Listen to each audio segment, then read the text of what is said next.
Hey everybody, this is Steve from Still Working It Out, Life on the Road. This is my next installment of the How to Start a Business videos. And if you've been watching it all, you know some of my backstory and all that kind of stuff. And I'm a serial business starter, so I know a lot about it. And I've made a lot of mistakes along the way, and I would like to make sure that you guys don't make the same mistakes.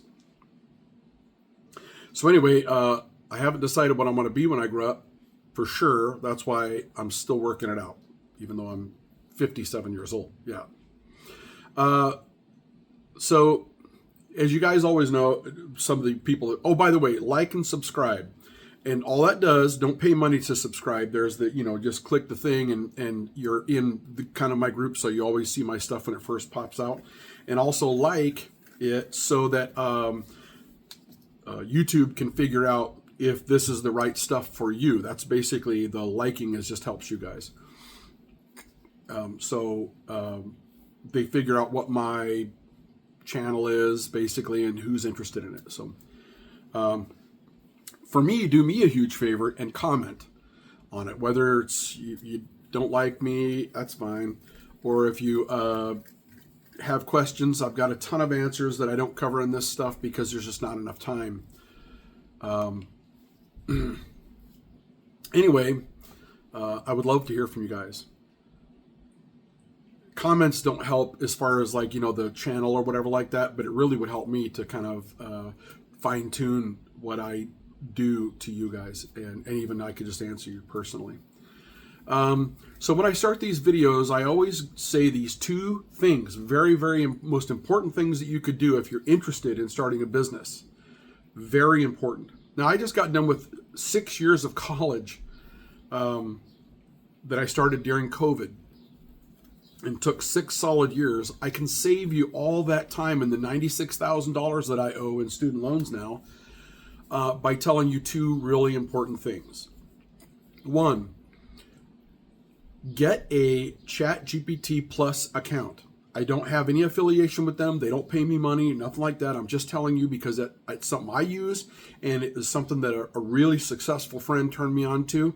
And now I do something with ChatGPT Plus at least once a day. And it's like having a pal or a business partner that doesn't want any money and that never gets tired and is always glad to hear from you. So that's my first recommendation. The second recommendation is download the Audible.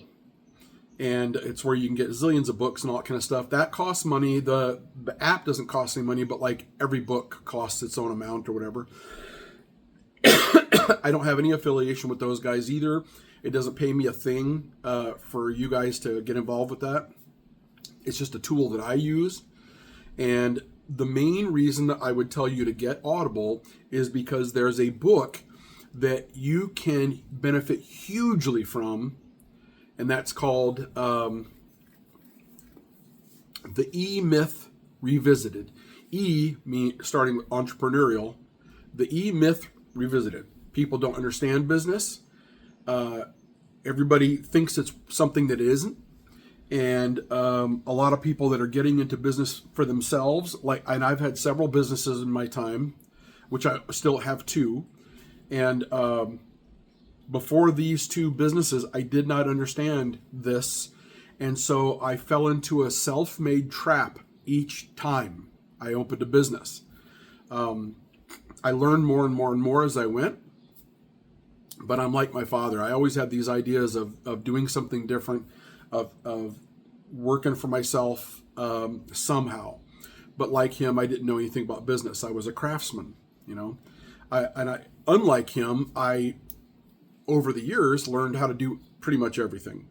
Not surgery, don't know how to do that. I've done it on myself, but I would not do it on other people unless I absolutely had to. So, but anyway, the idea is download that book. Get the Audible app, download the E-Myth Revisited. I think it's about a $20 book or something like that. It was written by a guy named Michael Gerber. And he's had a business for decades training people how to do business, properly. This book will explain to you why, and he'll give you statistics too, but he'll explain to you why 80% of all businesses fail within the first year. 80% of all American businesses fail within their first year.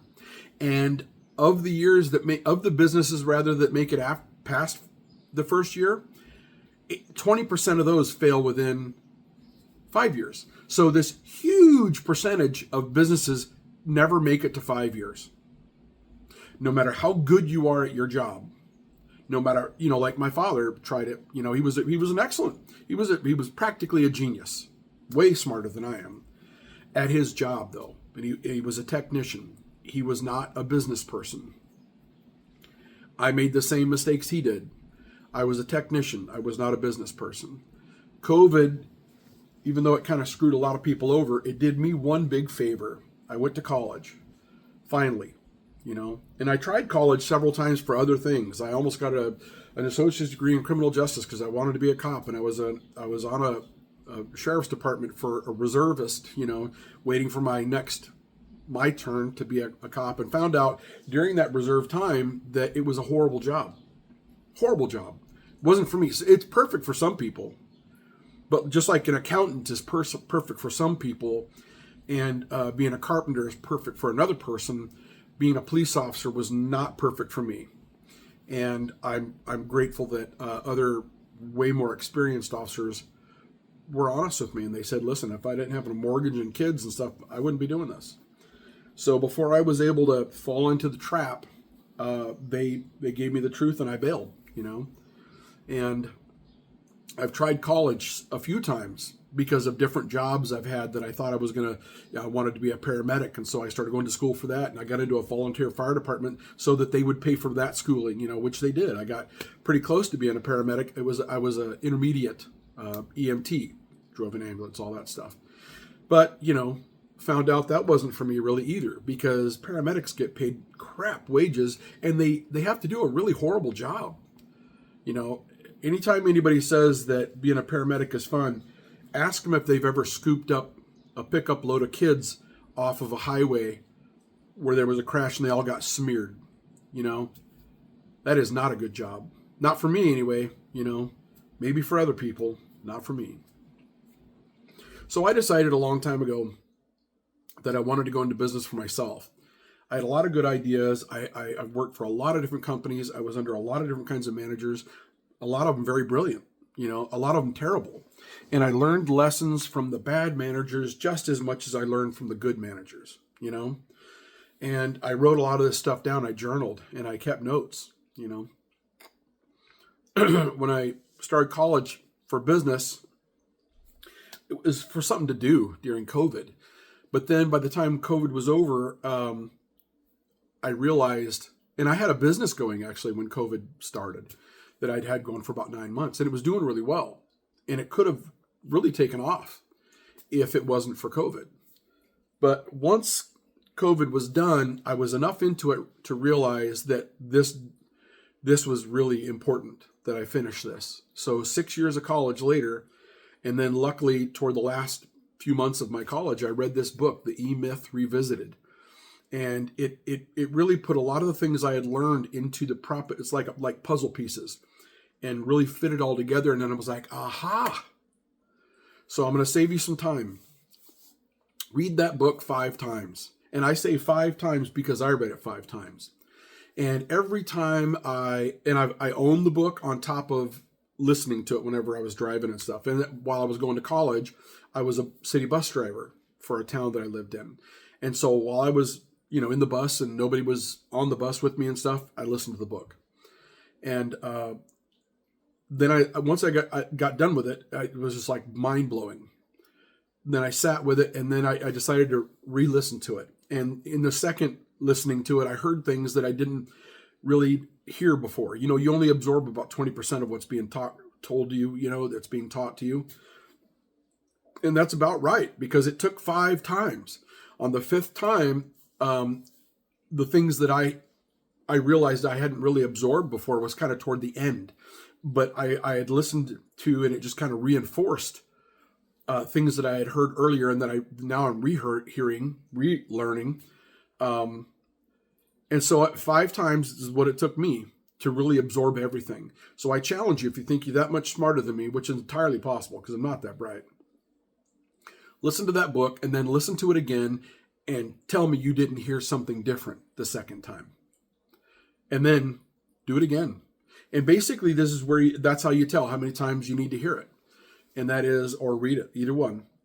Because I've read it too, and I've underlined some places and I use it as a reference book. It's full of these little tabs now that if I have to refer back to something, I can. It's one of the ways that I'm teaching this class. So do a recap. We went through what kind of business you have to be in and how to figure that out.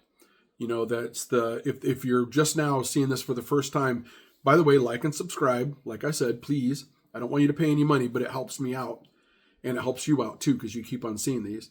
But to find out what kind of business you need to get into, you need to find out what's not being filled. Whether it's a local area or whether it's online, whether it's entertainment. Who knows what? There's all kinds of things.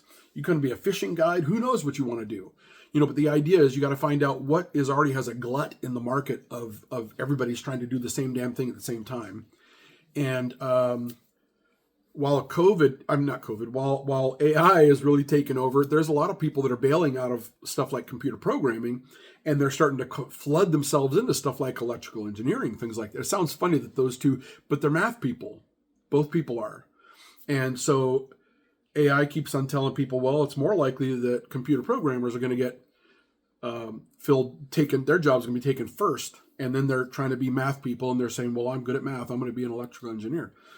The problem is electrical engineering is going to be taken even more quickly than computer programmers. So the idea is figure out what people need and are people getting what they need in your area or whatever, however you want to market yourselves.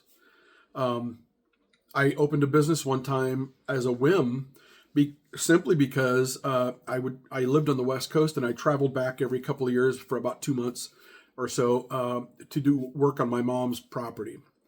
And the only reason I really did that, I would have come back and just seen her, but the only reason I ended up working on her stuff was because she could never find somebody in her area that would even return her calls or bother to show up and really bid the job, And so it's the second business I ever had, and I made great money with it for years.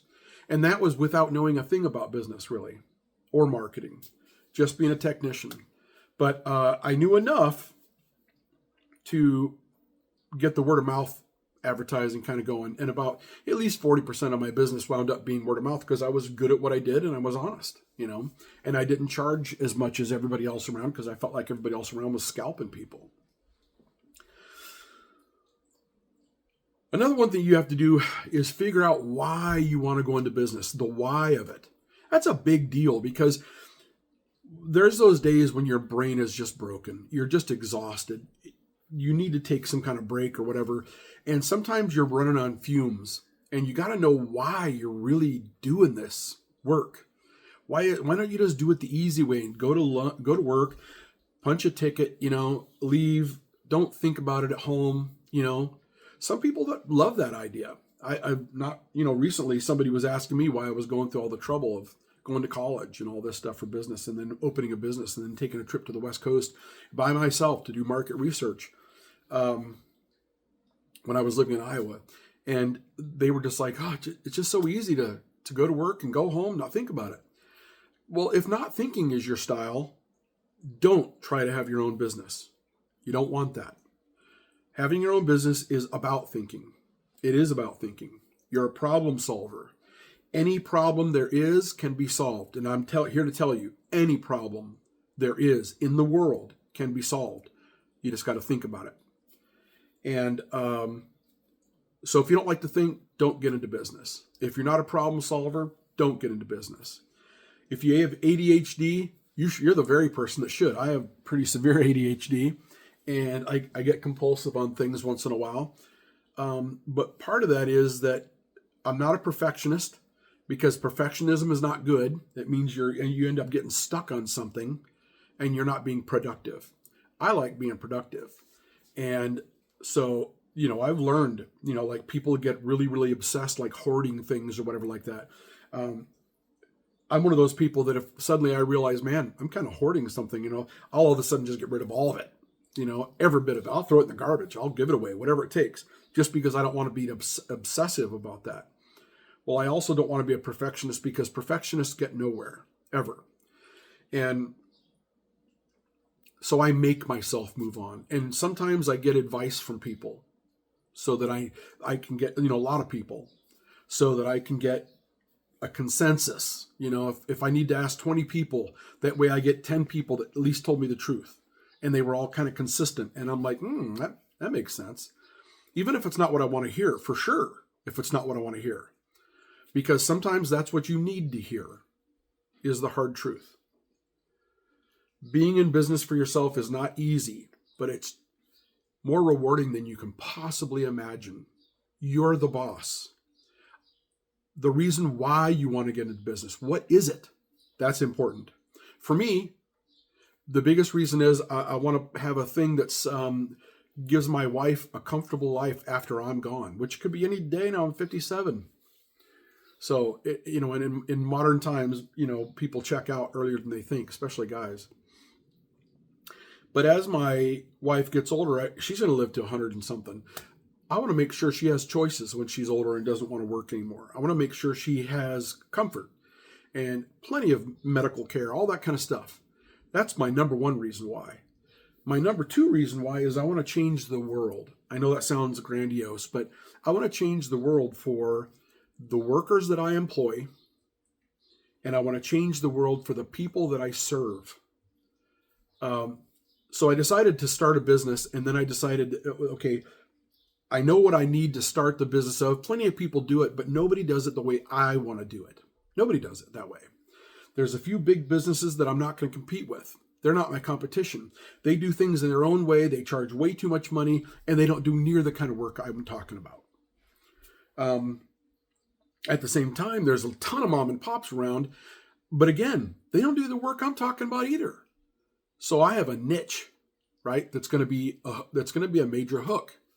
And I started a business in residential home cleaning, right? So when I chose my business name, I chose a very specific, unique name that also tells people what I do. So my marketing is already off the bat. It's not Kodak where you have to figure out what they do. It's Sunshine Home Cleaners. So you know what I do from the name of my company. It sounds fun and light and all this kind of stuff. So choosing a name for your company, like we already talked about, is really important that way. Choosing something unique. You got to research through the state if it's a business name that's already taken. And believe me, it could be taken already. My business name was pretty darn close to being taken, except that the business was no longer running. It was just still owned. The business name was. So I decided, okay, since they're not doing anything, I changed it slightly because I'm going to be actively marketing, okay? And I changed it enough to where that I could have the business name. And it was a change that was something that was important to me anyway. I wanted people to know that my company isn't just some lady that's, somebody's aunt that will come and clean your house for $24 an hour, or, be there 4 or 5 hours in a day per week or whatever. I changed it to Sunshine Home Cleaners so that they will know that this is a big company, more than one person, more than just a little handful of people. It's a big company. Within my first 2 years, I'll have 500 people around, something like that. And it will never stop growing. So it's a business that it needs management. It needs good business decisions. My wife is an excellent manager.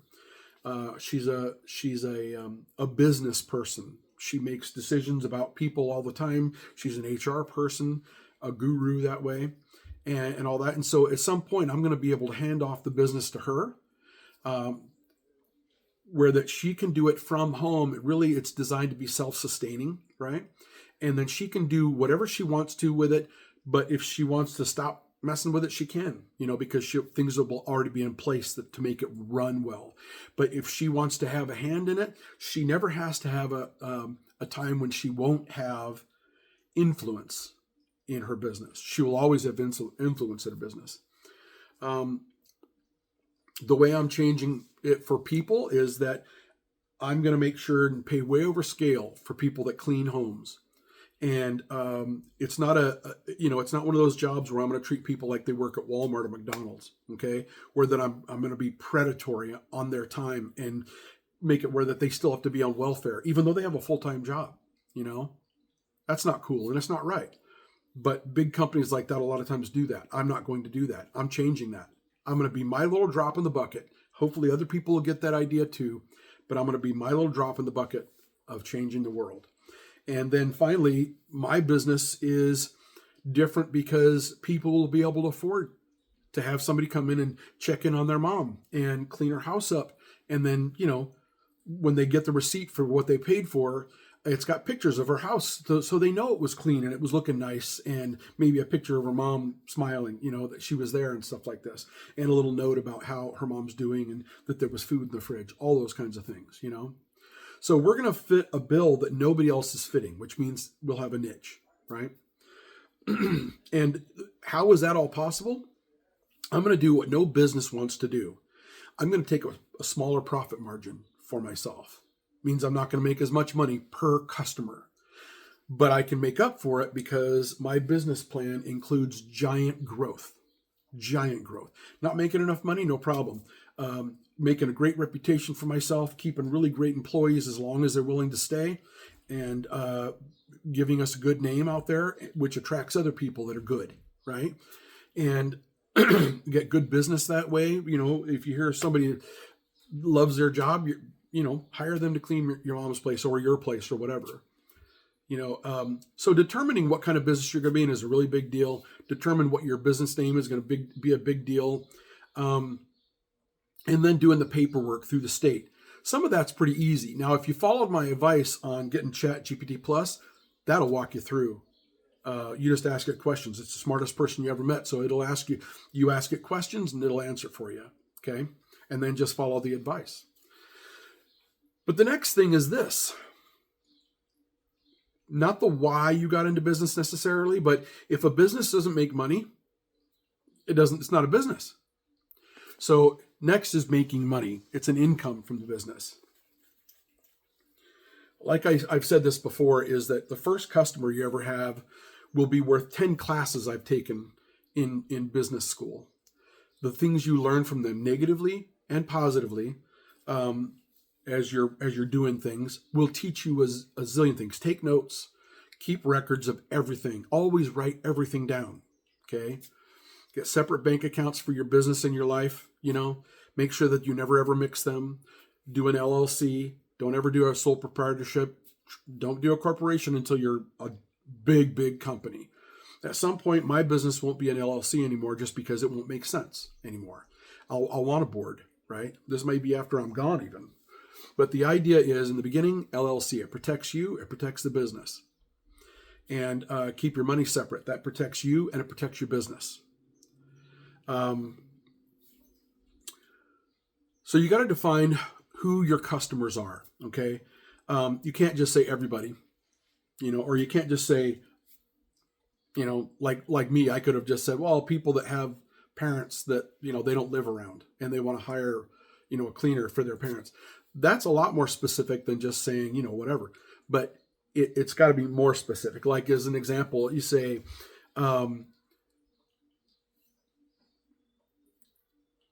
busy working parents who can afford convenience, or small landowners or landlords rather that have 50 to 60 units.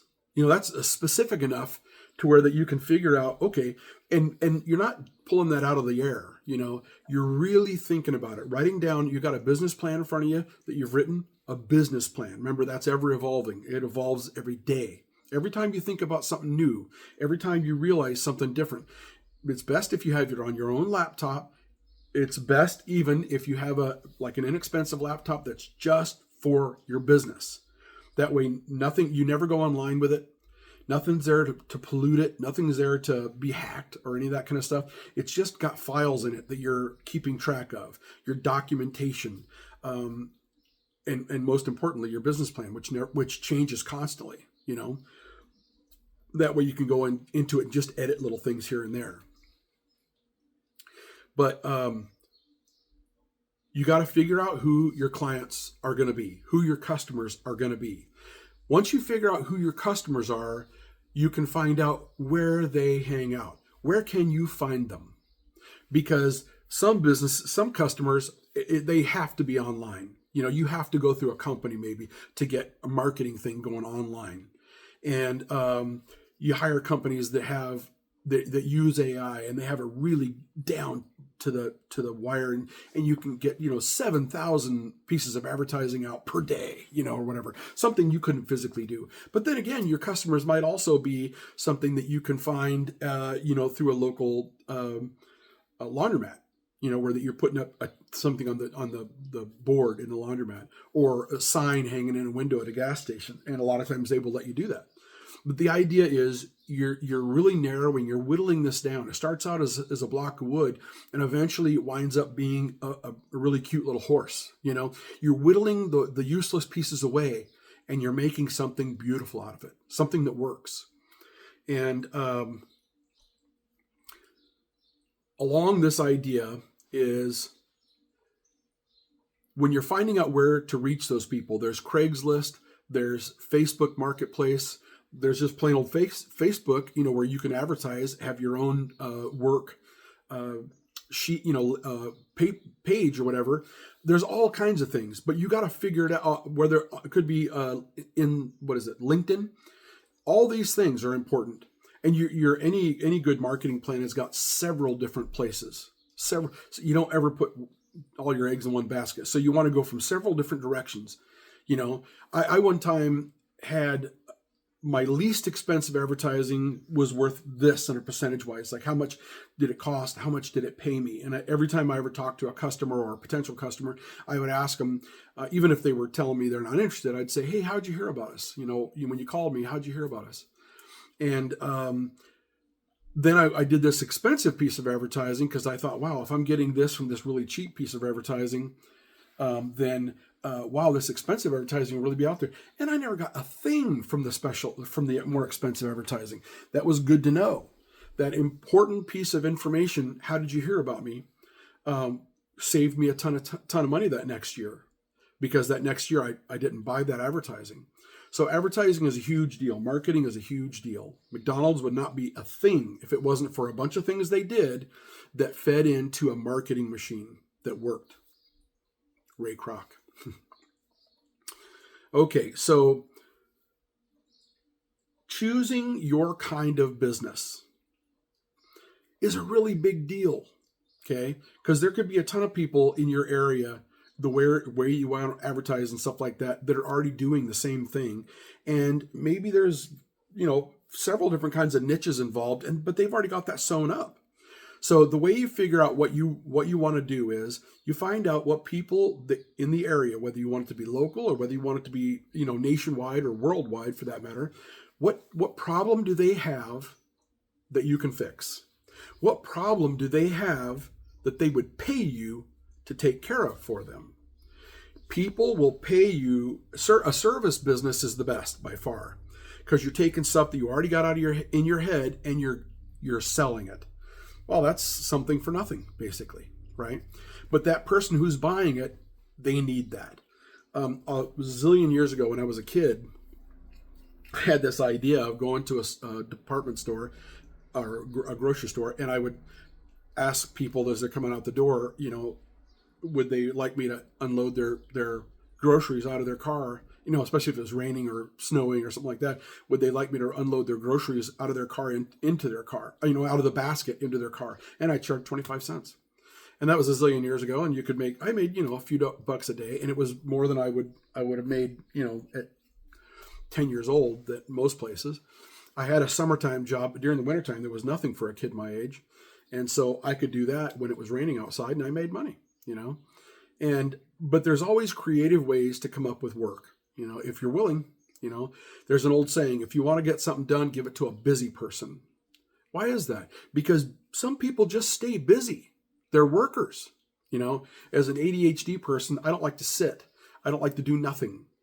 I like to do stuff. If I'm reading something, I would like it to be something useful. I used to love reading Stephen King, and I love him as an author and stuff like that, but I eventually gravitated away from really interesting fictional books to books that I thought could help me, like bios of really great people and stuff like that. I don't like to waste my time, and so I always had 4 or 5 things happening at the same time. Side gig, side gig, side gig. And then I realized, oh, what if I had my own business? It's basically the same thing, having 5 different plates spinning at all times, except that it's all under the same roof, and I'm my boss. I'm working for other people, sure, but I have fired a lot of customers, Not that I'm hard to work with, but if somebody's mean to me, or if they're a cheat or whatever, I don't have to keep working for them, And I don't tell them you're fired, but I can certainly say no thanks. I'm not working with you anymore. If it has to go that far, otherwise I can just say I'm sorry, I'm too busy right now. And who knows? Maybe they don't know they're a jerk. Maybe they still pass me along. There's no reason to burn bridges. But owning your own thing is a big deal. It is a lot of freedom. You're not going to make tons more money. You're not going to. In the end, it all kind of comes out in the wash. The difference is you're buying freedom. You get to make your own decisions. Anything that was wrong, it's your responsibility. Nobody else can blame that. You don't want to blame people in life. And at the same time, if there's something wrong, it is your fault. If it's just life, Hurricane Katrina comes in and wrecks everything, well, that's just life. Next time, prepare for that, right?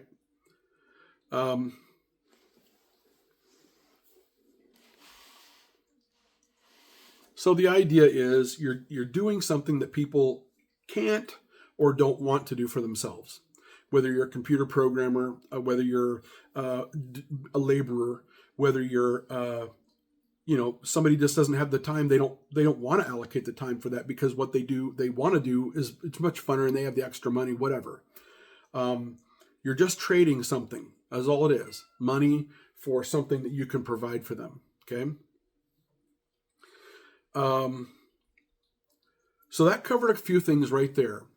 Now, there's something that's really important that I want you to do. 2 things that I want you to do today.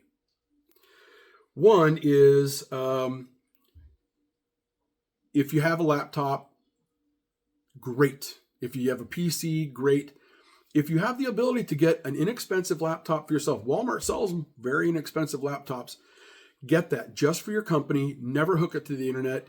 You don't want it to get, malware and all that kind of stuff. It's there for files, and that's it. And the whole point of it is that you can go in there and make easy changes without having to do it with a pad and paper. Okay. Put your business plan together, and remember, it's a work in progress forever. Okay. Decide your company name, decide what you're going to do, what the pain point is for your customers, and how you're going to fix that for them. Decide where they are, who they are, and what they need, and how you can be a solution to them, what kinds of things you could offer. Don't make it too complicated. Overthinking it is a bad thing. And then there's assignment number 2. Now do those things. Even if today all you do is make a file business plan, and then go through there and make some bullet points like day 1, or what am I doing, or who is my customer, those kinds of things. Make those bullet points. Make something actual, true happen. Whether it's in your laptop that you've already got and you've got a lot of other stuff on there, that's okay. Don't do it on your phone. If you don't have another computer, fine, but you shouldn't do it on your phone. Your phone's too clogged up usually with stuff. The next thing is, I want you to do a survey, okay? An active survey. Find at least 5 people face-to-face, never on the phone, face-to-face, that you can talk to that could actually be customers of yours. They could be relatives, they could be whatever. Just remember, it has to be for whatever business you're doing. They really actually have a need for something that you provide. Whether it's a babysitter, whether it's whatever, all that kind of stuff. If they never had kids, probably not going to work, right? Maybe they have pets and you want to be a pet sitter. I mean, who knows? Think out of the box. Be an entrepreneur. Look up that word, be an entrepreneur, okay? Be a problem solver. But ask those people what kinds of things you could do that they need to have done and that they would pay somebody to do. Really. And have a pen and paper, have a, do it on your phone, like take the notes down, whatever, record it if they let you. But that's kind of iffy for people a lot of times. Take notes, okay? And ask enough people, and don't just talk to 5 people. Talk to 5 people that will talk to you about it, okay? And decide, what the commonality is. If they all say something that makes sense and it gives you ideas, great. Look at that. Research that yourself. Then ask them if that's something that they would hire you to do. If you could solve that problem, would they hire you to do that? And then just hypothetically ask them, what do you think something like that's worth? Because at the moment you're just in exploratory mode, okay? And you're asking each one of those people to get an idea. Now, a lot of times they'll be helpful people. They know you're not actually doing it right now. They know that you're in exploratory mode, Don't necessarily ask your grandma or whatever. I don't know. Ask everybody, but don't ask people that are just going to be, giving you advice that's not worth anything. Ask people for their real actual advice that people would hire. They would hire somebody to do that, and ask for their opinions, and then write those things down. Because later, when you go back home and you start examining everything that everybody said, you're going to find commonalities. Ask them what they would expect to get in return for that. So like if you're going to debug somebody's computer, ask them, okay, that's great. What would you, how serious is the problem? Well, say it's, your grandma and she's just not a computer person. And okay, what if I could get it to be like to where it was when you first bought it? That might take a day or two. You never know. Ask them, what would you normally be willing to pay for that? I'm not asking you for money, but what would you normally be willing to pay for something like that? And write all that down. That way, that gives you an idea. It's called comp shopping. That's the first part of comp shopping. You're shopping your competition. Find out what the market wants to pay, right? Then when you leave there, you go and talk to all the people in your area that does that already. Find out what they charge. Pretend to be a customer. Find out what they charge, and so you can compare what people charge versus what people would want to pay. You might find out that sometimes people are willing to pay, I should say, even more than what's normally being charged. But the idea is that in your first year of business, you're going to undercharge everybody. You're going to basically make sure that everybody says, well, that Sally, she does such a darn good job, and the name of your business is memorable, and you do a really good job. You're really nice, and you didn't even charge as much as other people. And all the bad problems to have as a company is being on somebody's top of their list. They're going to tell people about you, right? And you build a list like that. So anyway, that's your first 2 assignments. Is make a file in a computer, try to get a computer that's just for your work, spend $300 or $400, $500 on a computer, whatever you got to do, and start building your computer with that your company with that computer. And then the next one is do a real survey for at least 5 people that would hire you for doing this, that are looking for what you do and that would normally hire you for that. And then just pick their brain, okay, on what a person should charge for something like that, what they expect to get out of something like that. I mean, would their computer need to be 100% debugged? Do they want a mint on their pillow? I mean, what? All right. Those are your assignments. And I'll talk to you later. And don't forget to like and subscribe, okay? Thanks. And comment, please. See ya.